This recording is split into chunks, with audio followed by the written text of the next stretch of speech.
Greetings. Welcome to the Velvet Room. This is a place that exists between dream and reality, between mind and matter. You may call me Felix. I will be your guide here today. I hear you're here to inquire about one of our previous guests. Thankfully, my sister Lavenza left me quite a detailed record on him. From what I've been able to gather, you're interested in finding out whether or not he and his friends were just, am I correct? Such an interesting topic, justice. You humans spend so much time discussing it, yet for some reason, you're never able to come to an agreement on what exactly it is. Hopefully I'll be able to be of some assistance in answering that question for you in my master's absence. So, are you ready? Let's begin then.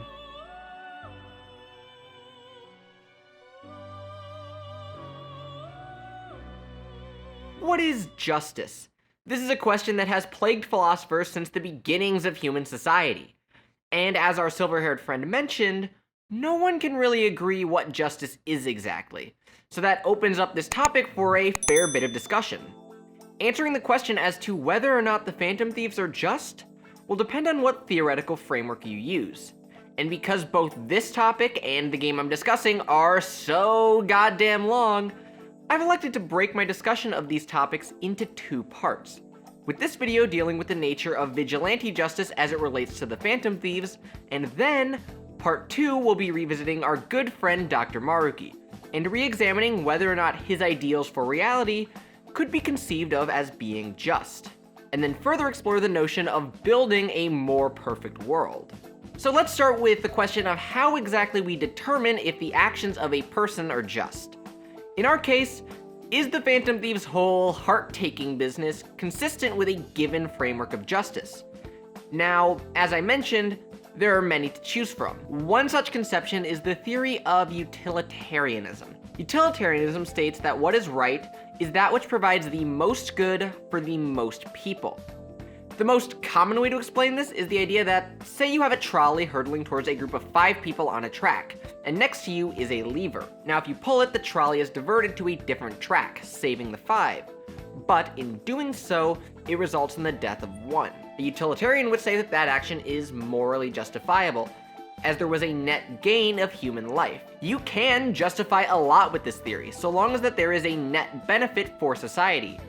But some find that to be a crude and inadequate framework by which to gauge justice. In 1971, Harvard philosophy professor John Rawls posed an alternative theory. He made the case that classical utilitarianism does not adequately respect the rights of the individual. Justice denies that the loss of freedom for some is made right by a greater good shared by others. The reason which balances the gains and losses of different persons as if they were one person is excluded. Therefore, in a just society, the basic liberties are taken for granted and the rights secured by justice are not subject to political bargaining or to the calculus of social interests. To generate his alternative, Rawls constructed a thought experiment by which to build his theory called the original position. This is an arrangement where everyone is under what Rawls calls the veil of ignorance, in which they do not know what their standing in society would be. He claims this ensures that no one is inherently advantaged or disadvantaged by the conception that would be formed.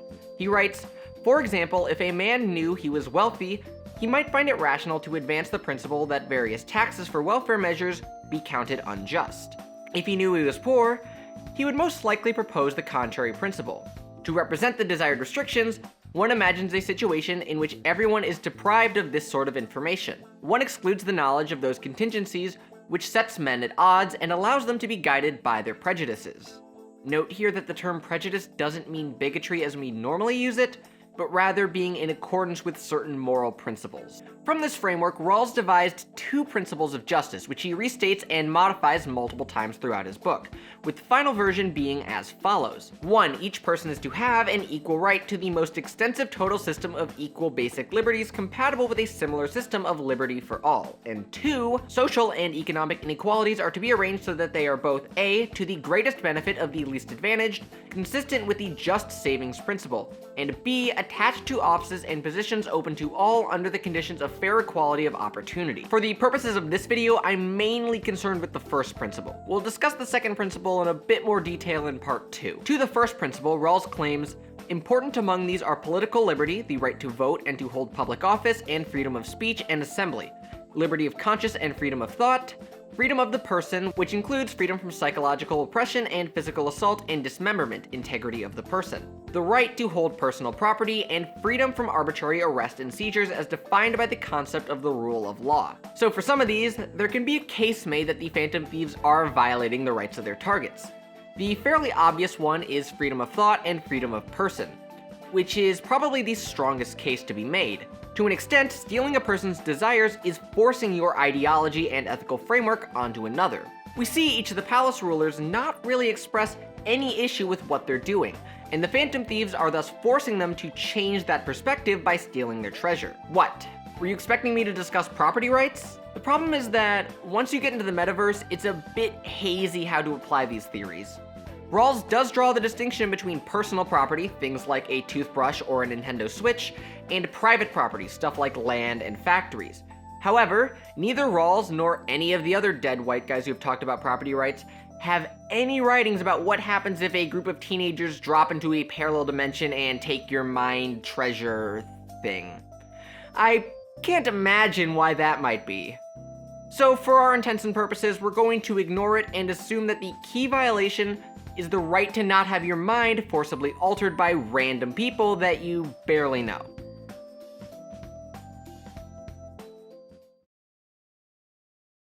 So we have a theory as to why the Phantom Thieves might not be just in the first place, but the game still portrays them as being sympathetic. So what is it about the concept of vigilante justice that we find so attractive? One examination comes from Natalie Wynn, creator of the channel ContraPoints, in her first and currently only video on justice. Early in the video, she examines what appears to be a natural human tendency towards revenge, primarily by looking at the controversial subreddit r/justice_served, detailing the way in which Redditors seem to cheer on inflicting bodily harm on people who have committed certain wrongs. Now granted, some of the people showcased on this subreddit did in fact commit fairly heinous acts, but the truly disturbing part is the way in which people on this subreddit seem to be okay with the complete subversion of the right to due process and inflicting harm that would very clearly classify as cruel and unusual punishment. In the video, Natalie points to another thread started on r/justunsub'd, a place for people to voice their distaste towards certain communities that they used to be a part of. The original poster wrote, "These bloodthirsty fucks have such a hard-on for justice.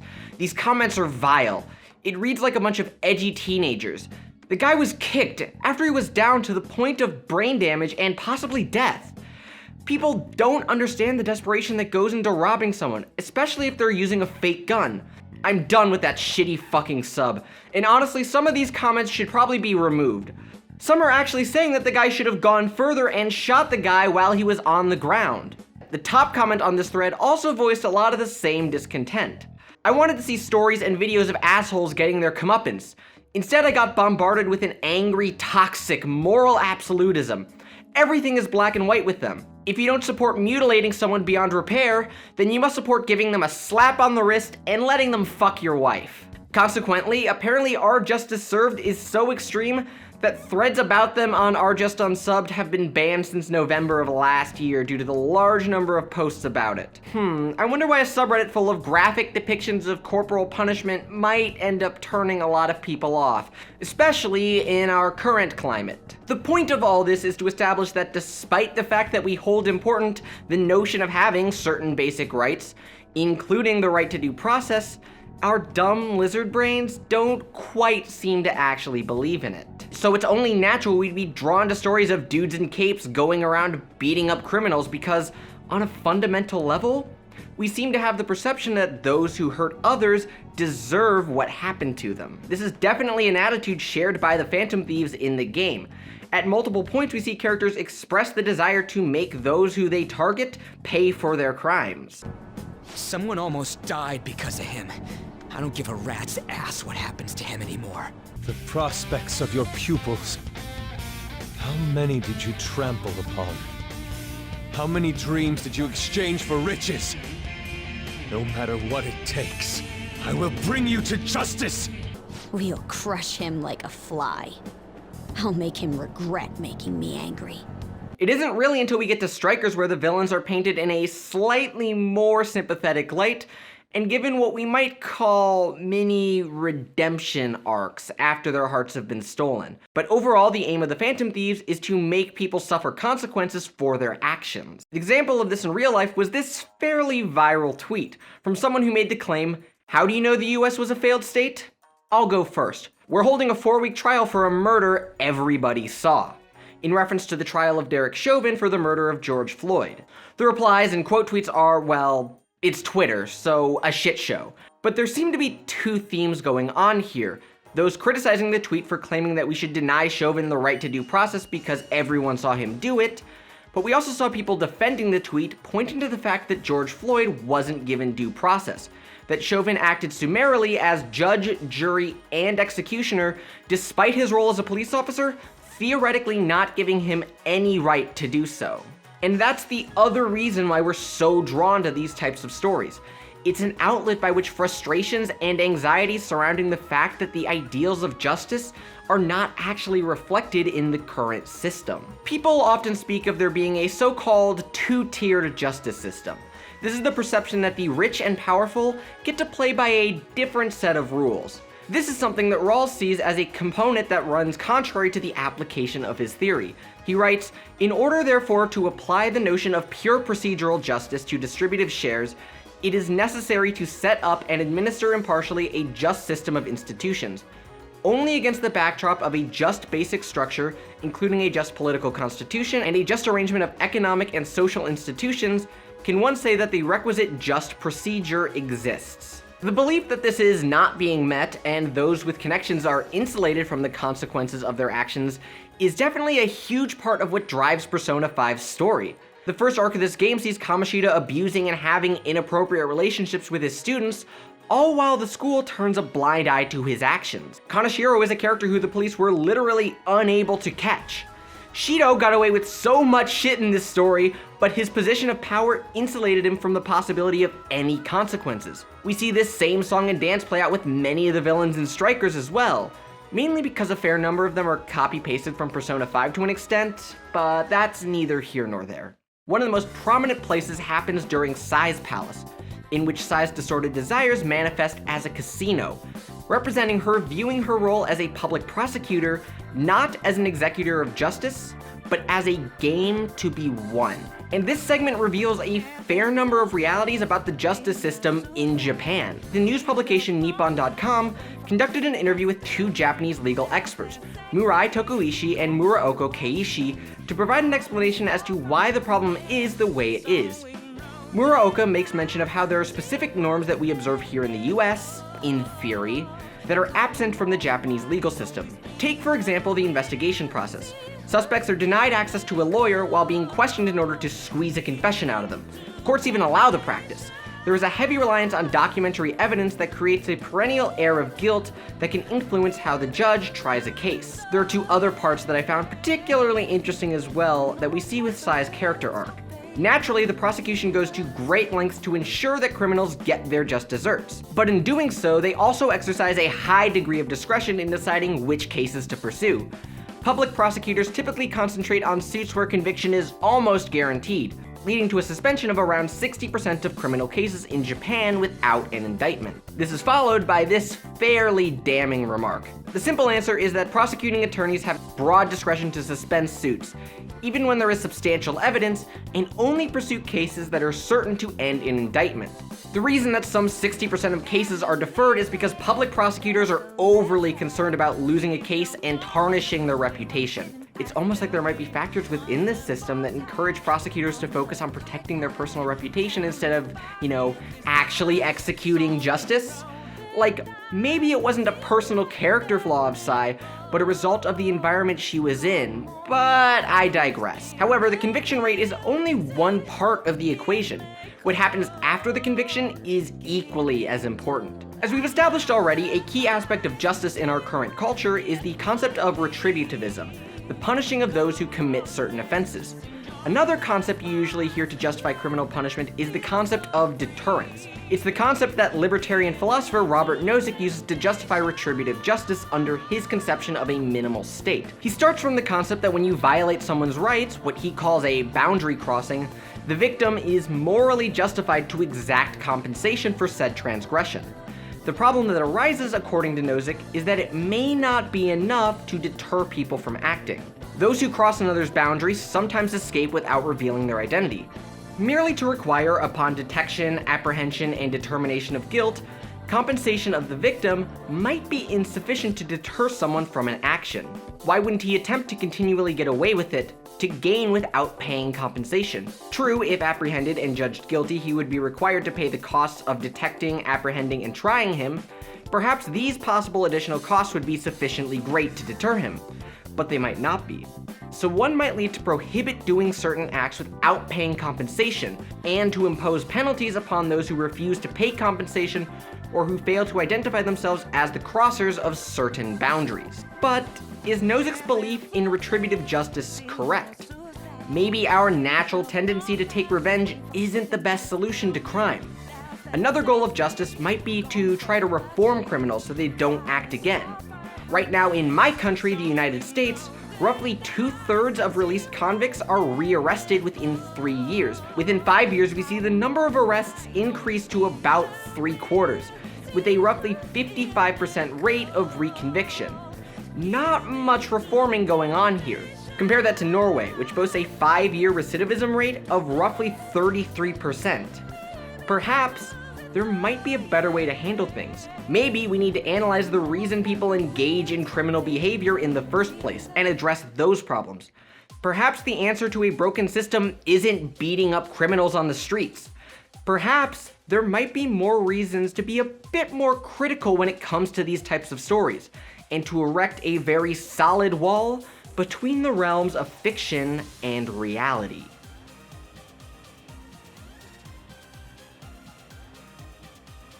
So, vigilante stories have been around for a while. In fact, many of the characters' initial personas are based on famous rogues and rebels from classic literature, many of whom are portrayed in a fairly positive light. In case you didn't know, the Sheriff of Nottingham was, in fact, the bad guy of the story. What has happened more recently, however, have been attempts to kind of deconstruct these tropes. A relatively small piece of the discourse surrounding police brutality in the US concerns the affinity our nation's law enforcement has with the Marvel anti-hero The Punisher. Natalie opens her video talking about it, and other creators have as well. The YouTuber Jose, in his video, Why Some Cops Think They're the Punisher, claims that he thinks the affinity for the character defined by rigid moral absolutism by military and law enforcement is a symptom of a larger problem, while Comic Drake, in a video from 2019, asks if the character himself would back the blue, as the saying goes.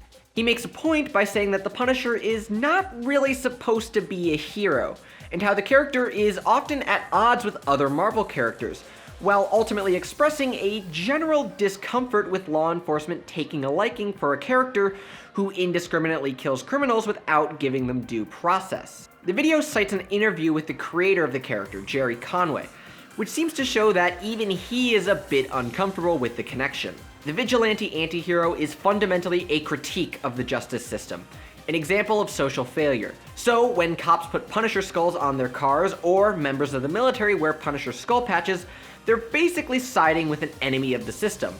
They're embracing an outlaw mentality.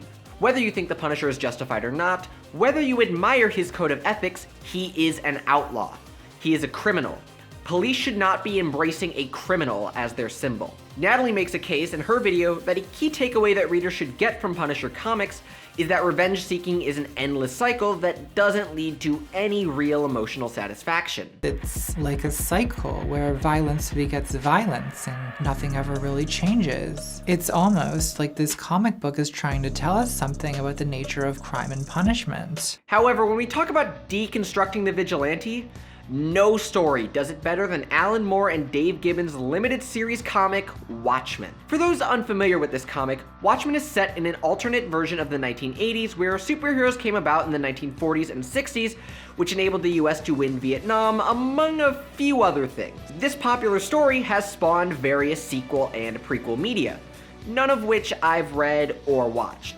There's also a movie adaptation that I really wish I could unsee. A huge problem with the comic is that, despite its fairly large fan base, a lot of people don't understand what it's trying to say. The main thing readers should pick up on about Watchmen is that none of these characters are good people.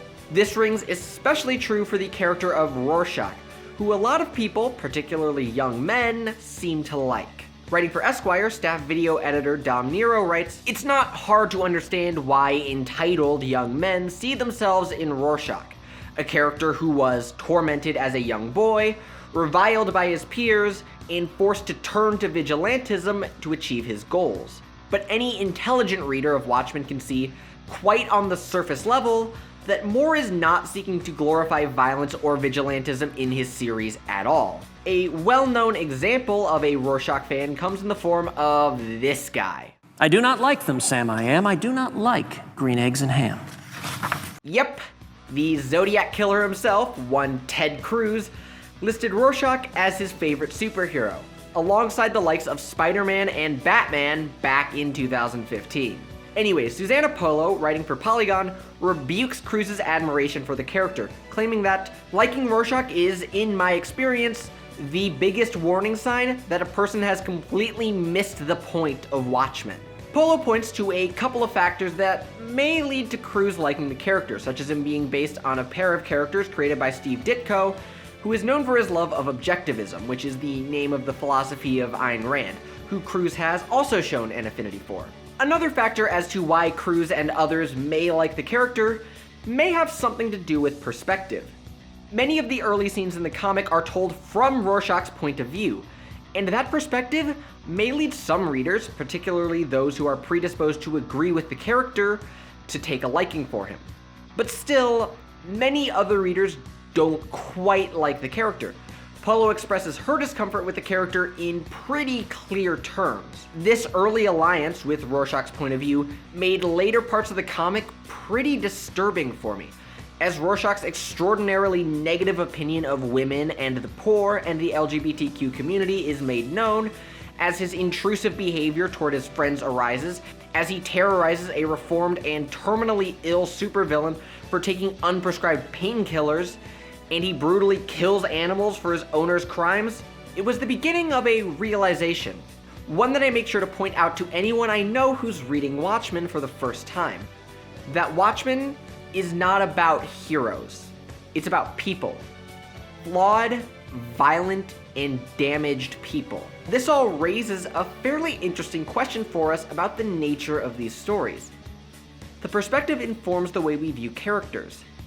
We're only shown the events of the story that the author wants to show us, and they can be done in a way to paint characters in a specific light, and perhaps get us to adopt a specific moral view of events. We are shown the way in which each of the members of the Phantom Thieves are pushed out by society, and we're given the idea that they're relatively helpless to protect themselves from those in power who wish to take advantage of them, and that they are justified in using their powers to fight back against said oppression. Now granted, the Phantom Thieves are fairly noble in their actions.